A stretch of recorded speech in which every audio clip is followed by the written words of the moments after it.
lot about jobs and the economy in Montana, and of course that's a fairly wide issue, and you're just a member of Congress, but I was wondering if you're elected and you could choose one thing that would help improve the economy and job prospects in the state, what would that be?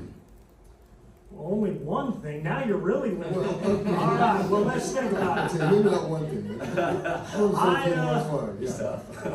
Give me your priorities. Let's put it that way.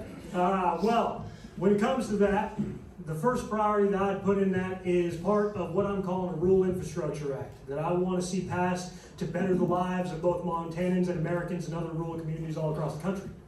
And a big part of that is going to be how we source jobs for those who are in our small towns.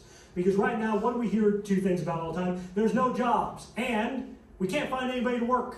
And how the hell do those two things go together?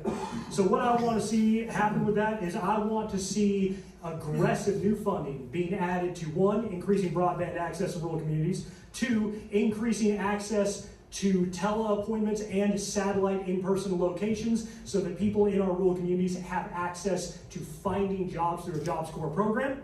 And three, I want to see that same Jobs Corps program have the funding to reach out to our small family-owned farms, to our family-owned ranches, and to the other small businesses across eastern Montana to find out what their business needs are, and to then put that forward into vocational training for those people who are looking for jobs in our small towns. Because we have an economy here in Montana, and we have people who need work, but what we don't have is any way to connect the two.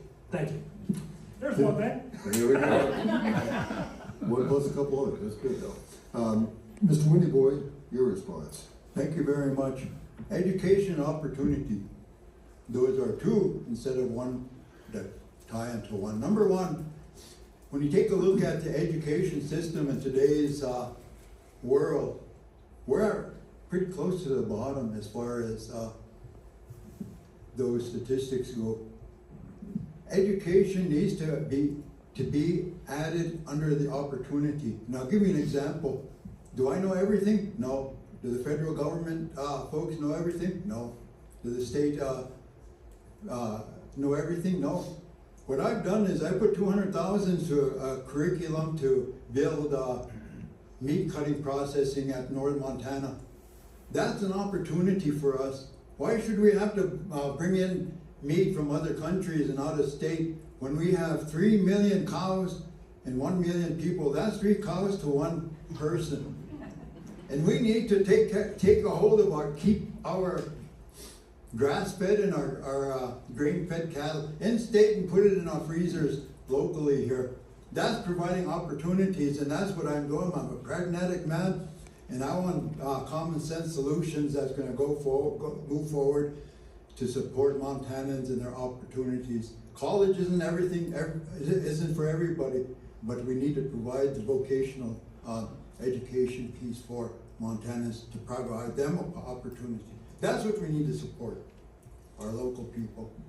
Thank you, Mr. Windy Boy. Mr. Miller, your response. Yeah, I agree with Sam and Windy Boy, and I want to add, but first off, when Trump came into office, he said he wanted to revitalize manufacturing, and he had this stupid tariff thing, which hasn't done anything but cost us jobs. However, what a lot of people don't know is that at the time that he did that, there were 400,000 manufacturing jobs in the United States of America that weren't filled. And what Windy Boy just said is right on the money, is that there is a proper role, and Sam said this too, is that there's a proper role in which government sometimes needs to come in and make sure that the gap between what we want to see in the free enterprise system, because we are a free enterprise society, and what we need to see as a society itself are met. And so we do need to drastically expand our agricultural infrastructure.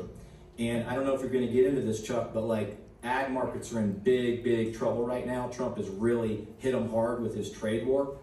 And one of the things that's going to be key to this is we're going to have a farm bill that's for the farmer, not the corporation.